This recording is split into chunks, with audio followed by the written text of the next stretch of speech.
Hello sir, good afternoon. Bali, ito yung POS namin para sa suggest niyo po ano sa business niyo po.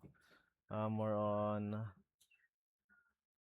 tawag dito, kilos, no?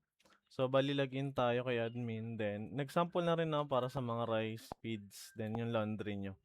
Yan, for example sa rice, once na andito po lalabas sa may right side yung mga items nyo under the category of rice. Ano, si Buko Pandan.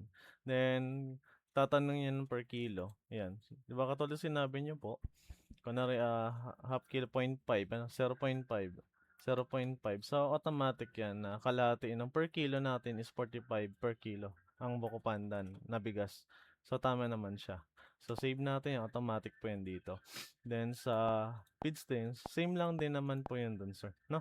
So, accurate naman po siya. Di sa laundry, for example, ang per kilo nyo ay 20 pesos. Then, kunwari, ayan, 20 kilos. Ay, masyado malaki. Kunwari, 5 kilos lang. Then, save. Ayan. Then, payment po natin, ayan. May mga online, may mga visa. So, pwede naman itong may edit at ma-delete.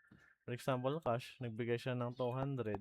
Ayan, change 75, 77.50, then payment. Bubukas yung kaha nyo, then ito yung change, close. So, ganun lang po kadali sa gamitin yung POS namin. No? So, yun lang naman sir yung suggestion nyo para makita lang yung mga kilos-kilos. Ano po, yung mga 3/4, ayan. Then, for example, sa rice, meron tayong 0.25. So, 1/4 yan, no? Yan, sa accurate naman siya. Save lang natin.